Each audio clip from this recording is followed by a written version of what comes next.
आज के इस वीडियो में हम लोग यूक्लिड्स डिवीजन लेमा टॉपिक में आर.डी. शर्मा और के.सी. सिन्हा के बुक में जो एग्जाम्पल्स में क्वेश्चन दिए गए हैं उनको करने वाले हैं। बट ध्यान ये रखना है कि हम लोग सिर्फ उन्हीं क्वेश्चंस को लेकर के आएंगे जिन क्वेश्चंस को एनसीईआरटी में एग्जाम्पल या एक्सरसाइज में नहीं दिया गया है, क्योंकि एनसीईआरटी का एग्जाम्पल और एक्सरसाइज का क्वेश्चंस को हम लोग ऑलरेडी कर चुके हैं। तो आप मैच करा करके देख सकते हैं। जिन क्वेश्चन को एनसीईआरटी में कवर किया जा चुका है उसके लिए पिछले वीडियोस में हम लोगों ने क्वेश्चन को कर लिया है, आप वहां पे जा करके उस क्वेश्चन को कर सकते हैं।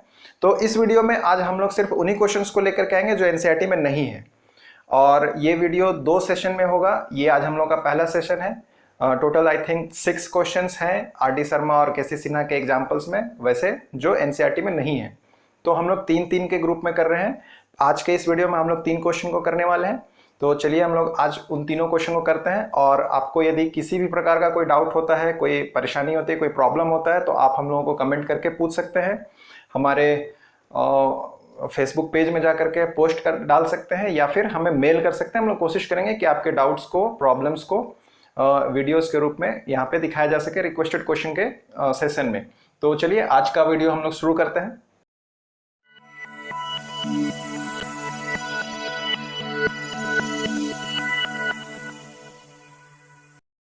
नमस्कार, मैं जितेंद्र पति। स्टार्ट करते हैं हम लोग आज के पहले क्वेश्चन से। हम लोग के पहले क्वेश्चन में हम लोगों को ये प्रूव करना है कि कोई भी एक पॉजिटिव इंटीजर जो होगा वो या तो 3q या 3q+1 या 3q+2 के फॉर्मेट में होना चाहिए, जहाँ पे q कोई भी एक इंटीजर होगा। तो चलिए इस क्वेश्चन को हम लोग प्रूव करते हैं, दिखाने की कोशिश करते हैं कि कोई भी एक पॉजिटिव इंटीजर q के रिस्पेक्ट में 3q, 3q+1 या 3q+2 के फॉर्म में होना चाहिए। और इसके लिए हम लोग स्टार्ट करेंगे किसी एक पॉजिटिव इंटीजर को कंसीडर करके। सपोज a हम लोग कंसीडर करते हैं, तो consider a positive integer a।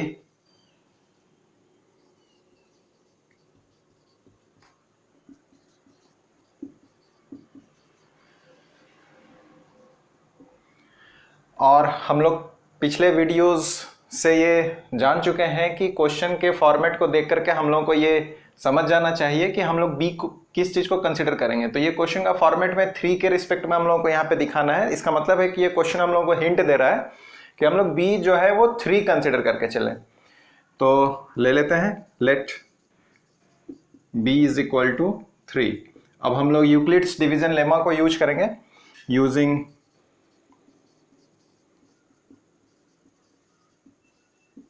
Euclid's division lemma. Euclid's division lemma होता है a = bq+r where r is greater than equal to 0 and less than that of b। तो इसमें a = bq+r में हम लोग अपने a और b को यूज करेंगे। तो हम लोगों को मिलेगा a = 3q+r, क्योंकि हम लोगों का जो पॉजिटिव इंटीजर है वो तो a ही था, बट b हम लोगों का 3 था। तो b = 3q+r हम लोगों ने यहाँ पे लिख दिया है। अब हम लोग r का वैल्यू दिखाएंगे यहाँ पे, वेयर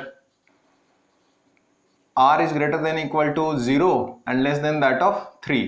3 जो है वो b के जगह पे आया है यहाँ पे, और r का वैल्यू यहाँ से हम लोग को मिलेगा, दैट इज r = 0, 1 and 2।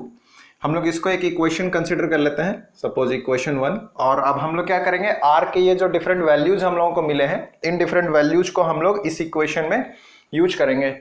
तो सब्स्टिट्यूटिंग या take in equation 1 will take r in equation 1 at r = 0। r पहले हम लोग 0 पुट करते हैं, तो हम लोग को क्या मिलेगा, a = 3q। इसको हम लोग कर दें इक्वेशन नंबर 2। और अब हम लोग लेंगे एट r = 1, तो a = हो गया 3q+1, ये हो गया इक्वेशन नंबर 3। और एट r = 2, फाइनल वैल्यू हम लोग का r का, तो a = हो जाएगा 3q+2। तो हम लोगों ने ये कंसिडर किया था कि a जो है वो एक पॉजिटिव इंटीजर है, और इक्वेशन 2, 3, 4 में हम लोगों ने ये दिखाया कि a जो है वो या तो 3q के फॉर्मेट में मिला, या 3q+1 के फॉर्म में मिला, या 3q+2 के फॉर्म में मिला।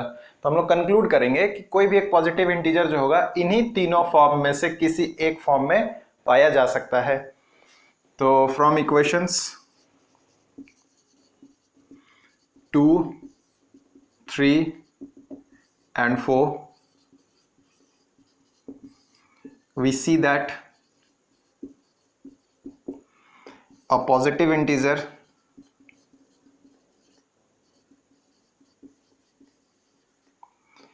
is in the form of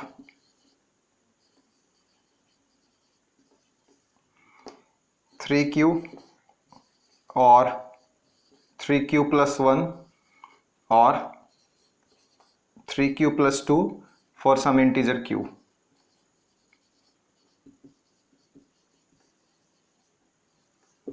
proved. तो ये एक आसान सा क्वेश्चन था जो आर.डी. शर्मा और के.सी. सिन्हा दोनों में एग्जाम्पल में दिया गया है। चलिए इस क्वेश्चन को तो हम लोगों ने प्रूव कर लिया। अब हम लोग नेक्स्ट क्वेश्चन की ओर मूव करते हैं। इस क्वेश्चन में हम लोगों को ये प्रूव करना है कि तीन दिए गए वैल्यूज n, n+2 और n+4 में से सिर्फ और सिर्फ कोई एक ही होगा जो 3 से डिविजिबल होगा, जहां पर n कोई भी एक पॉजिटिव इंटीजर होगा। तो इससे पहले के जस्ट क्वेश्चन में अभी हम लोगों ने जो शो किया है कि कोई भी एक पॉजिटिव इंटीजर जो होता है वो या तो 3q या 3q+1 या 3q+2 के फॉर्मेट में होता है, उसी को अभी हम लोग यहाँ पे यूज करेंगे कि n जो है एक पॉजिटिव इंटीजर है और एक पॉजिटिव इंटीजर जो होता है अभी अभी हम लोगों ने सीखा है कि या तो 3q के फॉर्मेट में होगा या 3q+1 के रूप में होगा या 3q+2 के रूप में होगा। तो क्यों ना हम लोग n को वही मान लें कि n जो है वो एक पॉजिटिव इंटीजर है जो कि या तो 3q होगा या 3q+1 होगा या 3q+2 होगा। तो हम लोग तीनों ही केसेस में दिखाएंगे कि इन तीनों में से कोई एक ही, तीनों कंडीशन में कोई एक ही होगा जो 3 से डिविजिबल होगा। चलिए करके देखते हैं। तो हम लोग को दिया है given n is a positive integer, n जो है वो एक पॉजिटिव इंटीजर है ऐसा हम लोगों को क्वेश्चन में गिवन है। हम लोग मान लेते हैं कि कोई एक पॉजिटिव इंटीजर है जो कि 3q, 3q+1 और 3q+2 के रिस्पेक्ट में शो किया जा सकता है। कब? जब q कोई एक इंटीजर है। तो हम लोग लेके चलते हैं, let for an integer q, for an integer q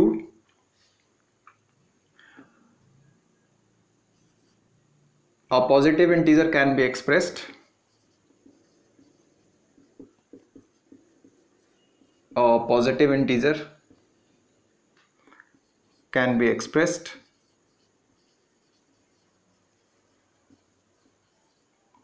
either as 3q or 3q+1 or 3q+2। तो इसका मतलब है हम लोगों ने यहाँ पे क्या शो किया है, हम लोगों ने यहाँ पे शो किया है कि n जो है एक पॉजिटिव इंटीजर है ऐसा हम लोगों को प्रोवाइडेड है, और हम लोग मान लेते हैं कि q कोई एक इंटीजर है और q के रिस्पेक्ट में पॉजिटिव इंटीजर जो है वो या तो 3q या 3q+1 या 3q+2 के रिस्पेक्ट में दिखाया जा सकता है, ऐसा हम लोग पढ़ चुके हैं। तो हम लोग अब इन दोनों को यदि मर्ज करेंगे तो हम लोग ये कह सकते हैं कि n को हम लोग इन तीनों में से किसी एक फॉर्म में दिखा सकते हैं, यानी कि n जो है इन तीनों में से किसी एक फॉर्म में पाया जाएगा, मार्केट में एग्जिस्ट करेगा, ऐसा हम लोग कह सकते हैं। तो कहते that is n can be expressed either as 3q और 3q+1 और 3q+2 for some integer q।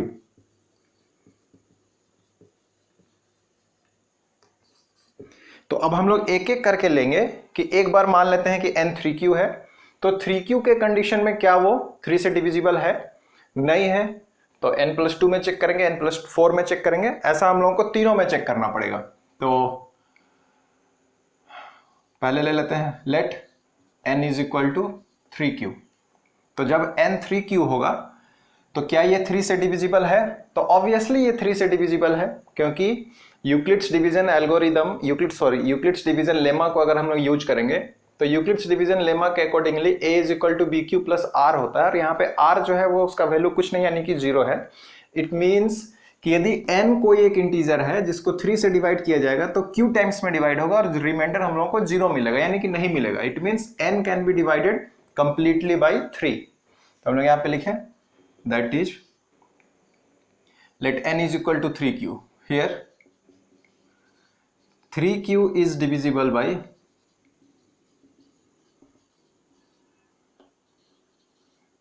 3 and hence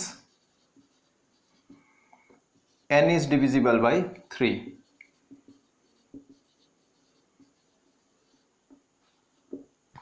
इसको हम लोग कर दें इक्वेशन नंबर 1। अब जब हम लोगों ने n को 3q लिया है तो n प्लस 2 का वैल्यू क्या होगा? नाउ n प्लस 2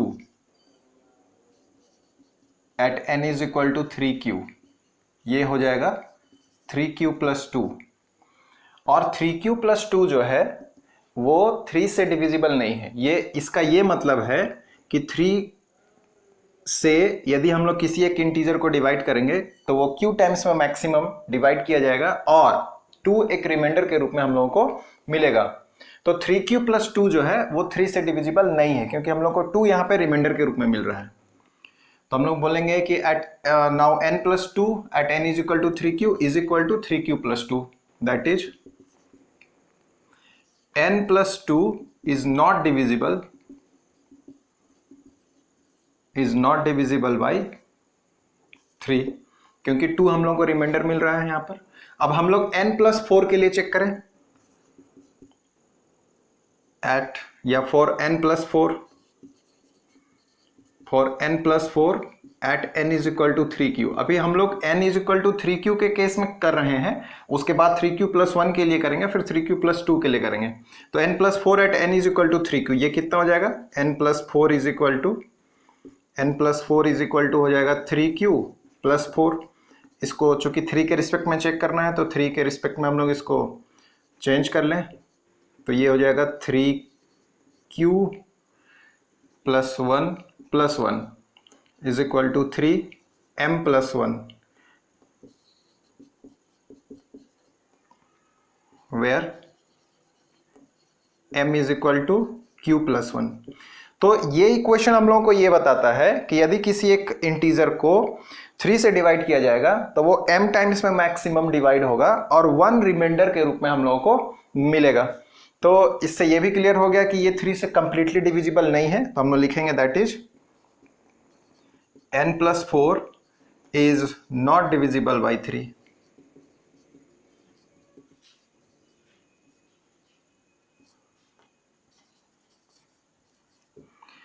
तो यहां पे हम लोग देख रहे हैं कि at n is equal to 3q सिर्फ एक ही n प्लस 2 और n प्लस 4 में, इन तीनों में से सिर्फ एक ही हम लोगों को मिला जो 3 से डिविजिबल है, और वो कौन है? खुद n is equal to 3q। तो इन तीनों में तो हम लोगों ने दिखा दिया कि सिर्फ एक डिविजिबल हुआ। अब हम लोग यहां पे दिखाएंगे 3q प्लस 1 के कंडीशन में, जब हम लोग n को 3q प्लस 1 कंसिडर करेंगे। तो लिखें यहां पे at n is equal to 3q plus 1। तो 3q प्लस 1 का मतलब है कि 3 से डिवाइड करने पर q टाइम्स में डिवाइड होगा और 1 रिमाइंडर के रूप में मिलेगा, and hence it gives us that the integer given n is not divisible by 3। तो हम लोग यहां पे कहेंगे that is n is not divisible by 3। अब हम लोग लेंगे n plus 2 is equal to 3q plus 1, n की जगह में 3q प्लस 1 प्लस 2, तो ये हो जाएगा 3q प्लस 3। यहाँ पे आप चाहें तो लिख सकते हैं at n is equal to 3q plus 1। तो हम लोगों को n plus 2 is equal to मिल गया 3q प्लस 3। यहाँ से हम लोग 3 को कॉमन ले लेंगे तो ये हो जाएगा 3 into q plus 1। q plus 1 को हम लोग एक इंटीजर m मान लें, तो हम लोगों को n प्लस 2 का वैल्यू मिल गया 3m, where m is equal to q plus 1। तो ये 3m जो है ये 3 से डिविजिबल है, and hence n plus 2 will be divisible by 3।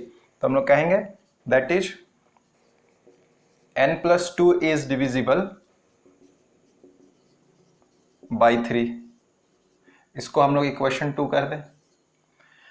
अब हम लोग लेंगे, ये हो गया n+2 के लिए। अब हम लोग लेते हैं n+4 के लिए।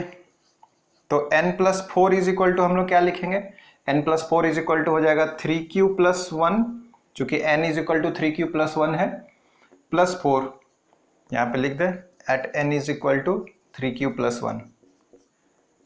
तो n+4 इज इक्वल टू हो गया 3q+5। आप चाहें तो इसको 3 के रिस्पेक्ट में दिखा दें। तो हम लोग देख रहे हैं कि यहाँ पे 2 हम लोगों को रिमाइंडर मिल रहा है। तो हम लोग इसको लिख सकते हैं n+4 is equal to 3 into m+2, जहां पर m जो है वो q+1 के बराबर है।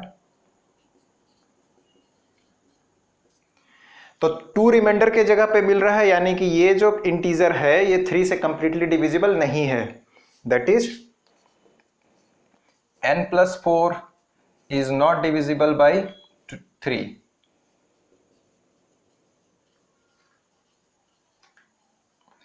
तो जब n 3q के बराबर था तब ये 3q वाला टर्म खुद 3 से डिविजिबल हुआ।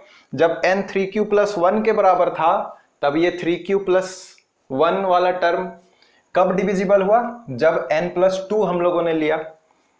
और दोनों ही कंडीशन में हम लोगों ने दिखाया कि 3 जो हम लोगों को यहाँ पे वेरिएंस दिए गए हैं, इन तीनों में से कोई एक ही सिर्फ 3 से डिविजिबल अभी तक हम लोगों को मिल पाया है। अब हम लोग चेक करेंगे 3q+2 के कंडीशन में क्या होगा। अब हम लोग लेते हैं n is equal to, last जो हम लोग का फॉर्मेट था 3q+2। तो जब n 3q+2 के बराबर होगा तो ये इक्वेशन ये कह रहा है कि 3 से डिवाइड करने पर 2 रिमाइंडर बचेगा, q उसका क्वोशेंट होगा। तो इसका मतलब है कि n खुद जो है वो 3 से डिविजिबल नहीं है। That is n is not divisible by 3।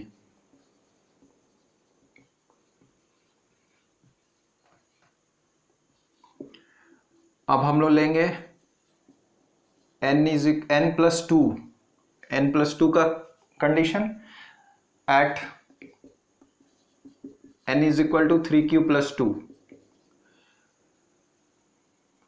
तो 3q+2 के लिए अगर हम लोग n का वैल्यू पुट करेंगे तो ये हो जाएगा 3q+2 यानी कि n+2 is equal to 3q+4। इसको 3 के रिस्पेक्ट में डिस्ट्रीब्यूट करेंगे तो 3q+3+1 इज इक्वल टू 3 को कॉमन ले लेंगे तो q+1+1 यानी कि 3 इंटू m+1, जहां पे m जो है वो q+1 के लिए हम लोग यूज किए हैं।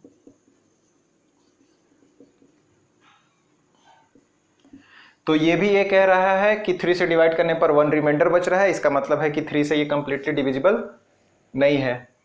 तो that is n+2 is not divisible by 3।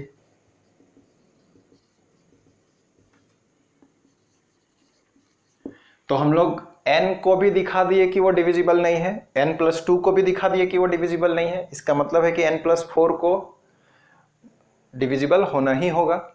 चलिए चेक करके देखते हैं। नाउ n+4 ही है ना, हाँ। Now n+4 is equal to 3q+2+4 at n is equal to 3q+2। हम लोग क्या लेके चल रहे हैं, n का वैल्यू 3q+2 लेकर के चल रहे हैं। तो n+4 इज इक्वल टू हो गया 3q+6 4 इंटू, और यहाँ से हम लोग 3 के रिस्पेक्ट में इसको चेंज कर दें तो q+2 हो गया, 3 कॉमन, इसको हम लोग 3m कह सकते हैं। यानी कि n+4 जो है वो 3m आ गया, जहाँ पे m जो है वो q+2 है। q+2 को यदि हम लोग m मान लेंगे तो ये 3m हो गया। रिमाइंडर यहाँ पे 0 है, इसका मतलब है कि ये 3 से कंप्लीटली डिविजिबल है। That is n+4 is completely divisible by 3।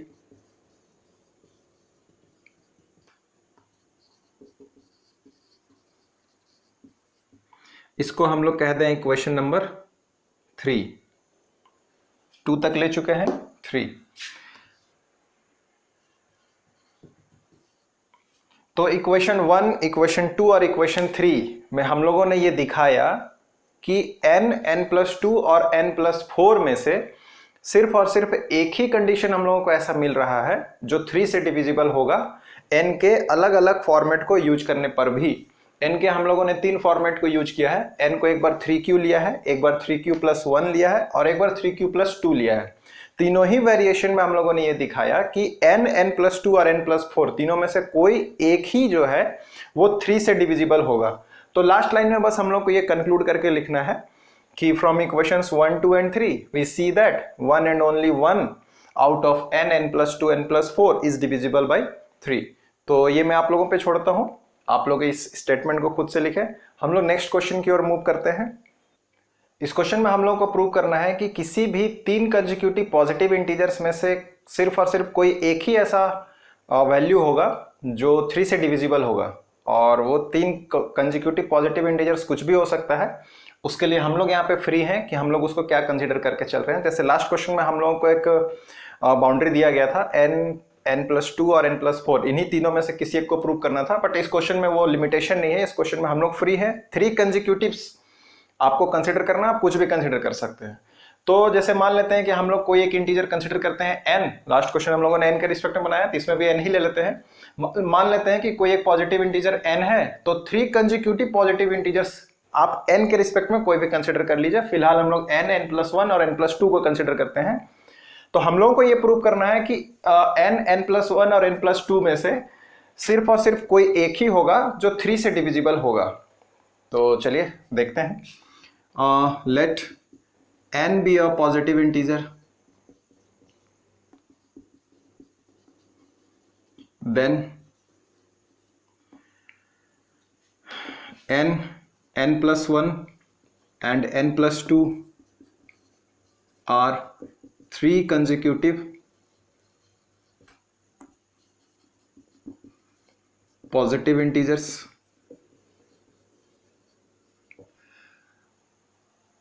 अब लास्ट क्वेश्चन में हम लोगों ने ये पढ़ा है आज के फर्स्ट क्वेश्चन में कि कोई भी एक पॉजिटिव इंटीजर जो होता है वो 3q, 3q+1 और 3q+2 के फॉर्मेट में एग्जिस्ट करता है।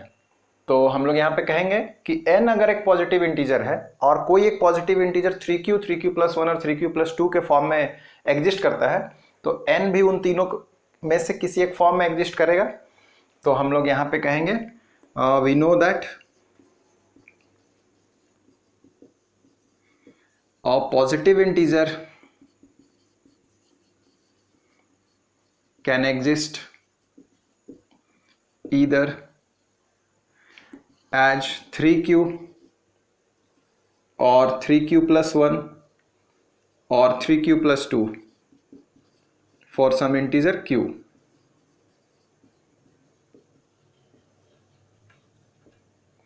तो किसी एक इंटीजर q के लिए कोई एक पॉजिटिव इंटीजर जो होगा वो या तो 3q होगा या 3q+1 होगा या 3q+2 होगा, और हम लोगों ने पॉजिटिव इंटीजर n कंसिडर किया। इसका मतलब है कि n जो है इन तीनों में से किसी एक फॉर्म में एग्जिस्ट करेगा।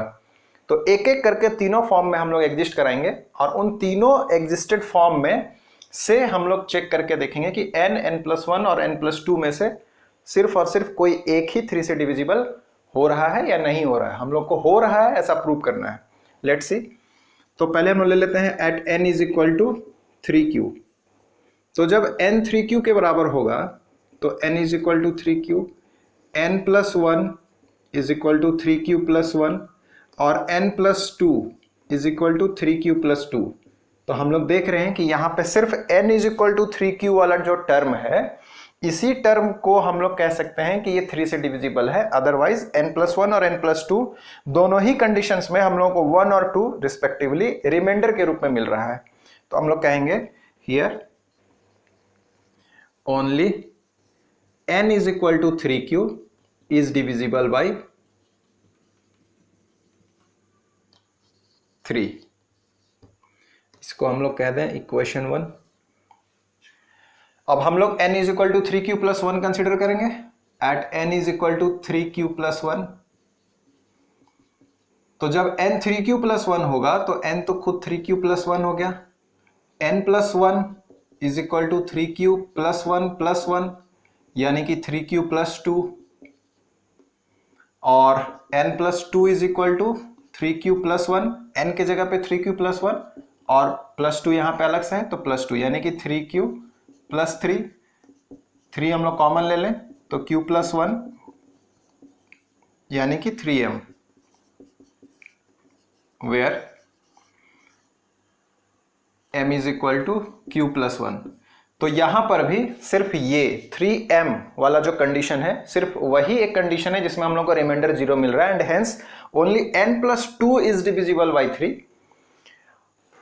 इन n+1 एंड n+2। इन तीनों में से सिर्फ n+2 ही हम लोग देख रहे हैं कि 3 से डिविजिबल हम लोगों को मिल रहा है। तो हम लोग यहां पे कहेंगे here only n+2 is divisible by 3।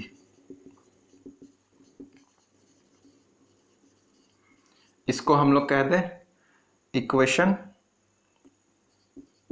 2। और अब हम लोग चेक करेंगे n is equal to 3q+2 के लिए। 3q हम लोग चेक कर लिए, 3q+1 चेक कर लिए, अब 3q+2 के लिए चेक करेंगे। तो at n is equal to 3q+2, तो जब n is equal to 3q+2 है तो n तो खुद 3q+2 हो गया, n+1 is equal to 3q+2 n के जगह पर और +1 यानी कि 3q+3, q हम लोग 3 यहाँ पे कॉमन ले लें तो q+1 यानी कि 3m, n+1 is equal to where m is equal to q+1। तो n+1 तो यहाँ पे डिविजिबिलिटी को शो कर रहा है 3 से। लेट्स सी n+2 डिविजिबल होता है कि नहीं। n+2 is equal to 3q+2 at n के लिए 3q+2 और +2 अलग से यानी कि 3q+4 यानी कि 3q 3 के रिस्पेक्ट में शो करना है, इसलिए 4 को 3 के रिस्पेक्ट में डिस्ट्रीब्यूट करेंगे। 3+1 इज इक्वल टू 3 कॉमन ले लेते हैं is equal to 3m+1, n+2 is equal to, जहां पे m हम लोगों ने यूज किया है q+1 के जगह पर। तो ये शो कर रहा है कि 3 से डिवाइड करने पर 1 रिमाइंडर है, ये शो कर रहा है कि 3 से डिवाइड करने पर 2 रिमाइंडर है, और ये शो कर रहा है कि 3 से डिवाइड करने पर नो रिमाइंडर, 0 रिमाइंडर है, यानी कि n+1 इज डिविजिबल बाई 3। तो हम लोग कहेंगे here only n+1 is divisible by 3। इसको हम लोग कह दें इक्वेशन नंबर 3। तो हम लोगों ने ये दिखाया कि इन तीनों ही फॉर्म में सिर्फ और सिर्फ एक ही ऐसा हम लोगों को पॉजिटिव इंटीजर मिल रहा है 3 कंसेक्यूटिव पॉजिटिव इंटीजर्स में से जो 3 से डिविजिबल हो रहा है। चाहे n का हम लोग कोई भी फॉर्मेट को यूज करें, अगर n 3q के फॉर्मेट में है तो खुद n 3 से डिविजिबल है, अगर n 3q+1 के फॉर्मेट में है तो n+2 3 से डिविजिबल हो रहा है, और अगर n 3q+2 है तो n+1 3 से डिविजिबल हो रहा है। यानी कि 3 में से सिर्फ एक ही ऐसा मिल रहा है जो 3 से डिविजिबल है, और वही हम लोगों को प्रूव करना था। तो कंक्लूजिंग स्टेटमेंट में हम लोग ये लिख सकते हैं कि from equations 1, 2 and 3 we see that 1 and only 1 out of 3 consecutive positive integers is divisible by 3 and hence proved. तो वो जो लास्ट स्टेटमेंट है कंक्लूजन, वो मैं आप लोगों पे छोड़ता हूं, और आज हम लोग इन्हीं 3 क्वेश्चंस पे इस वीडियो को लास्ट करते हैं, और नेक्स्ट वीडियो में हम लोग कुछ और क्वेश्चंस लेकर के आएंगे। तब तक पढ़ते रहिए, सीखते रहिए। आपका दिन मंगलमय हो। Thank you.